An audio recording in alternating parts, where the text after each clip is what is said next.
Salut à tous, c'est Nova de Endovlog. Je suis extrêmement contente de vous retrouver dans ce nouveau format.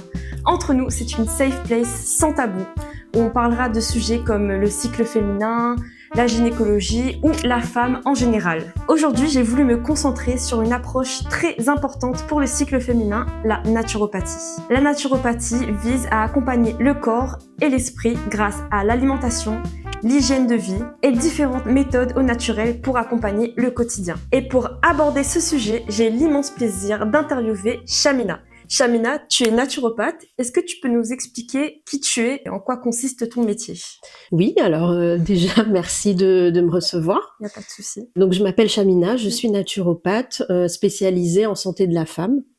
Donc, j'accompagne les femmes dans leur parcours de santé en faisant appel à des méthodes naturelles. Ça peut s'adresser à des femmes qui rencontrent certaines pathologies comme l'endométriose, le SOPK, les règles douloureuses, le syndrome prémenstruel, des femmes qui vivent une grossesse ou un postpartum, ou qui vont commencer un parcours PMA, par exemple. Ça peut être aussi des femmes qui sont soucieuses de leur hygiène de vie, de leur santé, et qui veulent optimiser leur quotidien avec des méthodes naturelles. Donc, on va discuter ensemble d'alimentation, de gestion du stress, des émotions, du sommeil, de l'activité physique. Vraiment, c'est une approche qui est très globale. Donc, tu peux dire que tu es d'une grande aide au niveau des femmes. Et surtout, ce qui est intéressant, je trouve, c'est que la naturopathie utilise plutôt des procédés naturels, surtout. C'est ça. Donc, c'est bien sûr en complément de son suivi médical. Oui, ça remplace pas la visite chez le médecin, à préciser, chez le gynécologue.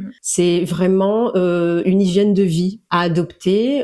Donc, je vais leur donner des conseils au quotidien, que ce soit pour mieux manger, mieux dormir, mieux se sentir quand on a des douleurs, quand on est dans certaines périodes du cycle, ce genre de choses. Okay, je te remercie beaucoup pour ce que tu apportes aux femmes via ces méthodes naturelles, parce que je sais pas si tu as remarqué, mais je trouve que de plus en plus on se rapproche du naturel, parce que on a remarqué que les choses industrielles ou même voilà, ça rapporte pas mal de mauvaises choses, donc voilà, c'est super. Shamina, comment t'es venue l'idée de devenir la naturopathe? Comment est-ce que tu es devenue naturopathe? Moi, j'ai toujours été intéressée par la santé, le bien-être, le développement personnel. Et puis, c'est vraiment un parcours personnel qui m'a amenée à la naturopathie. J'ai été diagnostiquée de l'endométriose en 2017. C'est vraiment naturellement que je me suis intéressée aux médecines naturelles, vu que malheureusement, on a très peu de pistes ou de solutions à nous proposer en médecine occidentale. Donc, j'ai fait une formation en école de naturopathie. Et après cette formation, ça a été une évidence pour moi de me spécialiser sur la santé des femmes. Voilà. Ok, trop bien. Donc, tu as fait une formation en naturopathie. C'était à Paris, tu m'avais dit, C'était à Paris, voilà, une formation en école pendant 1 an et demi. Et depuis, j'exerce ici à La Réunion. Donc, ok. Et ça s'est bien passé, t'as appris beaucoup de choses, je suppose. Oui, c'était très, très riche, très intense pendant 1 an et demi. On apprend énormément de choses. On a beaucoup de matières, que ce soit la nutrition, l'anatomie, la phytothérapie, les plantes, les huiles essentielles, tout ce qui est technique de relaxation, respiration. C'est très complet et on continue à se former après la formation. Je continue toujours d'apprendre tous les jours. Il y a des nouvelles choses à apprendre. Voilà. C'est très vaste, effectivement. C'est très très vaste. Super, merci pour ce petit point. Pour ceux que ça intéresse, la naturopathie, voilà, vous pouvez essayer de regarder quand même, vous renseigner sur le sujet. Ok, merci beaucoup pour ces infos. Et dis-moi, j'avais une question. Parce qu'il y a toujours des sceptiques, alors que moi, personnellement, la naturopathie, si je dis la vérité, ça m'a sauvé la vie. Depuis que je pratique, je me sens tellement mieux. Et je vois beaucoup de gens qui disent oui, mais la naturopathie, c'est inutile, des trucs comme ça sauve pas. C'est sûr que ça sauve pas, mais moi, ça m'a sauvé la vie, je me sens beaucoup mieux. Est-ce que tu peux dire que la naturopathie, ça peut aider à mieux gérer son cycle menstruel? Oui, tout à fait. On peut accompagner son cycle menstruel grâce aux outils naturels qu'on a. On va pas forcément se sentir de la même façon à la même période du cycle. Il y a le syndrome prémenstruel, les règles, l'ovulation. C'est vraiment comme 4 saisons finalement. Oui, 4 saisons. Et l'énergie va pas être la même. On peut avoir des douleurs, des sautes d'humeur, beaucoup de symptômes en fait qui peuvent être plus ou moins handicapants selon les femmes. Donc la naturopathie, ça va nous donner des outils pour savoir comment mieux vivre en fonction des périodes. Donc quoi manger, comment gérer ses émotions, son stress, mieux dormir, l'activité physique qu'on peut faire avant ou après les règles. Voilà, tout ça, ce sont des outils qui vont pouvoir nous aider. C'est vrai que c'est très important de mettre le point sur le fait que on n'est pas linéaire, en fait. C'est vrai que chaque phase, il faut être vraiment adapté. Et ce qui est super bien avec la naturopathie, c'est qu'on adapte. Comme elle dit, il y a 4 saisons chez nous, les femmes. On a la phase menstruelle, ensuite la phase folliculaire, la phase d'ovulation et la phase lutéale, c'est ça? C'est ça. Ouais. La phase lutéale, c'est la pire. Pour moi, personnellement. Je pense que les filles se plaignent beaucoup plus de la phase lutéale, la phase menstruelle aussi, voilà. En tant que naturopathe, je suppose que tu as déjà vu pas mal de femmes passer dans ton cabinet. C'est quoi le problème que tu observes le plus chez les femmes? Alors, en premier lieu, moi, je dirais le stress et l'anxiété, voire les angoisses. Donc tout ce qui tourne autour de la santé mentale, c'est vraiment un sujet, le stress chez nous les femmes.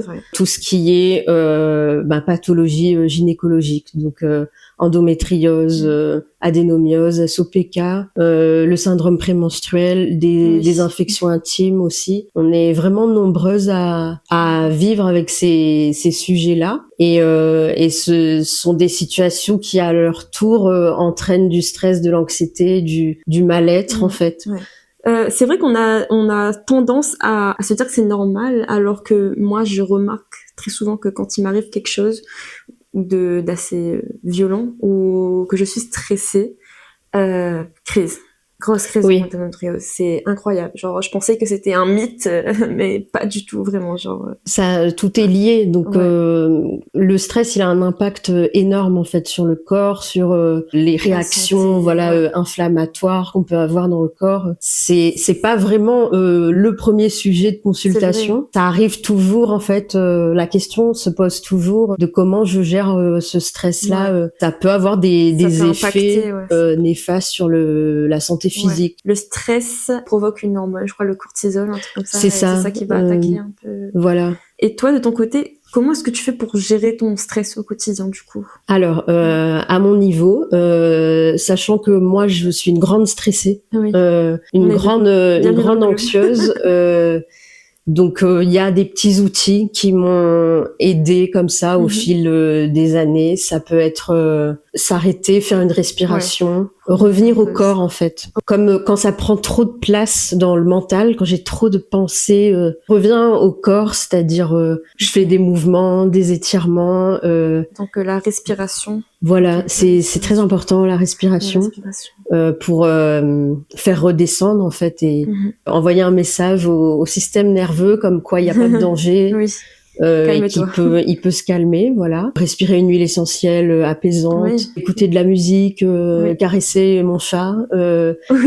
C'est des petits trucs à soi en fait. Peut-être que comme vous qui nous regardez, vous pensez que c'est comme moi aussi au début, je pensais que c'était anodin, que ça servait à rien, mais quand tu le pratiques, en fait, tu te rends compte que ça t'apaise, mais d'une manière, j'ai trouvé ce qui pouvait m'apaiser. Est-ce que toi, t'as remarqué qu'il y avait une habitude au quotidien qui pouvait dérégler le cycle féminin? Oui, il y a beaucoup de paramètres qui peuvent dérégler entre guillemets nos hormones. Je reviens encore au stress.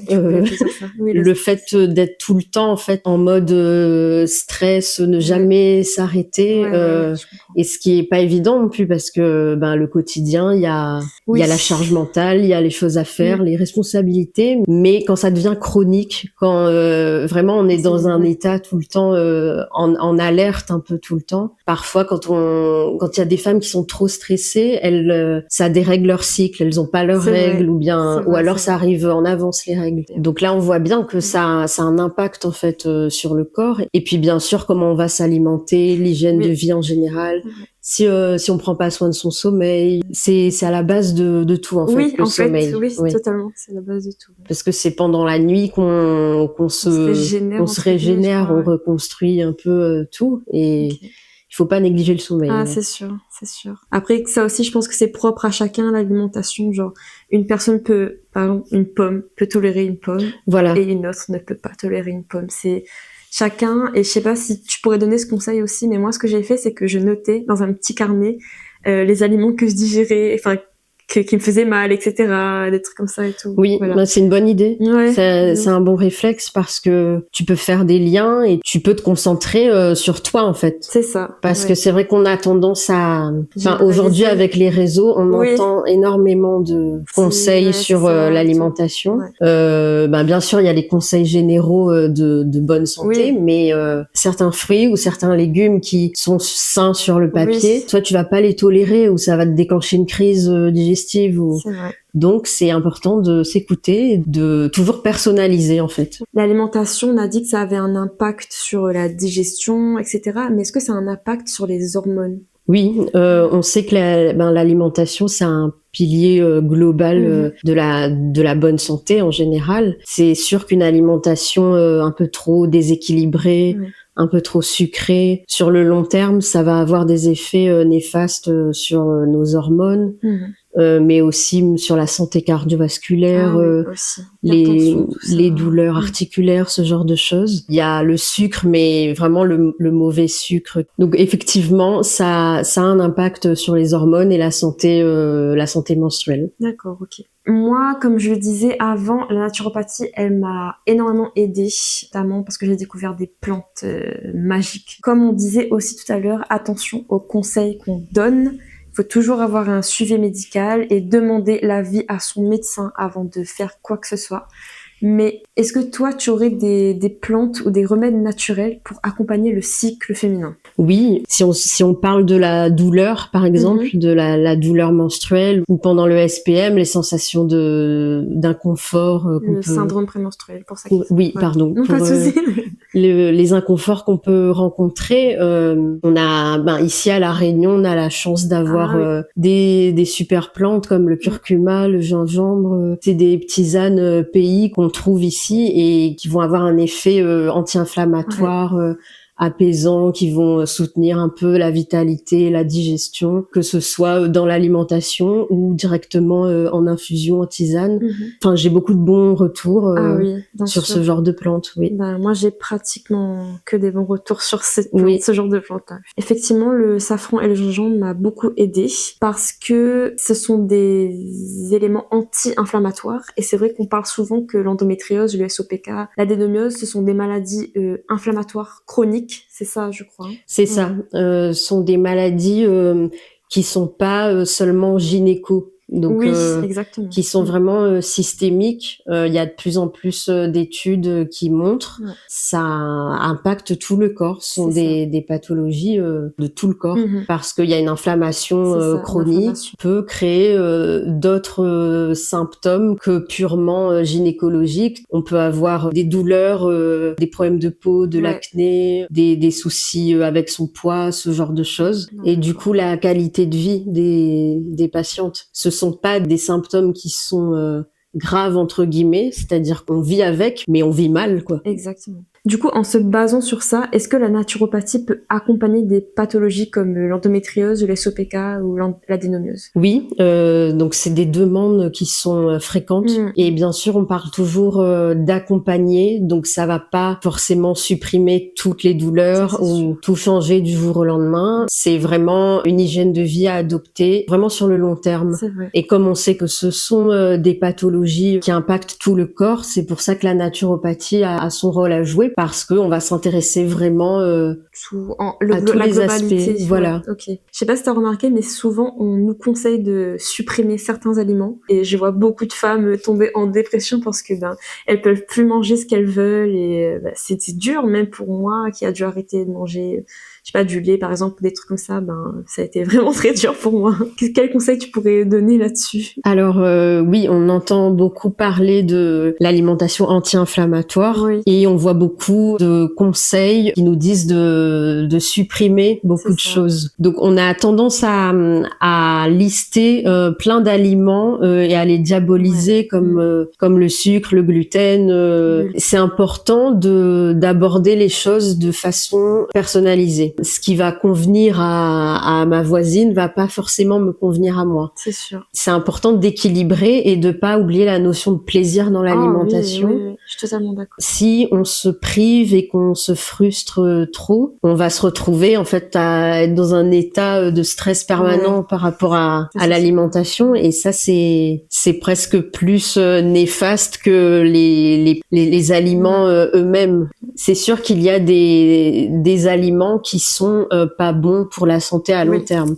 Comme on a dit, les produits transformés, le sucre, voilà. Souvent, moi, je conseille de revenir vraiment aux bases. Beaucoup de fruits, de légumes, cuisiner soi-même, voilà, retourner à des produits bruts. Oui, produits bruts, c'est ça. Voilà, on sait ce qu'on met dedans quand on cuisine avec vraiment le produit brut. Voilà, c'est vraiment revenir aux bases, plutôt que de parler d'alimentation anti-inflammatoire. J'aime bien me baser sur le régime crétois ou méditerranéen qui a fait ses preuves. Donc c'est beaucoup de fruits et légumes, les poissons gras, les huiles végétales, voilà, ce genre de choses. Donc en fait, il faut vraiment faire attention parce qu'il peut avoir un retournement de situation en fait, et je l'ai déjà vu chez plusieurs femmes et sur moi aussi, c'est que à force de se priver, t'as des conséquences derrière, comme par exemple de la frustration, du stress, constamment stressé par rapport à la nourriture et avoir un rapport à la nourriture qui devient presque malsain en fait, parce que tu vois la nourriture comme quelque chose de dangereux, qu'il faut que tu fasses attention, et qu'au final la limite, c'est que tu ne t'alimentes plus aussi, ça peut être très dangereux. Voilà, ça peut être la porte ouverte à des troubles du comportement alimentaire, et le fait de tout le temps penser à la nourriture, que ça c'est pas bien, ça c'est pas bien, ça c'est pas bien. Faut faire très attention. Donc voilà ce que je trouve hyper intéressant avec la naturopathie, c'est que si t'es un peu perdu, tu peux t'appuyer sur la naturopathie pour te concentrer sur des choses qui te plaisent ou pas, et ne pas supprimer ou ne pas t'angoisser ou quelque chose. C'est vraiment une approche hyper légère, je trouve. Voilà.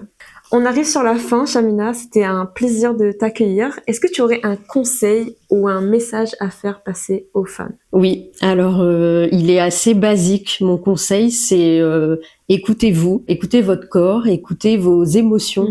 Là, je vais parler plus spécifiquement sur la douleur chronique, notamment la douleur que peuvent ressentir certaines femmes. Quand vous avez en fait une douleur, un inconfort, une gêne, parlez-en, et c'est pas dans votre tête.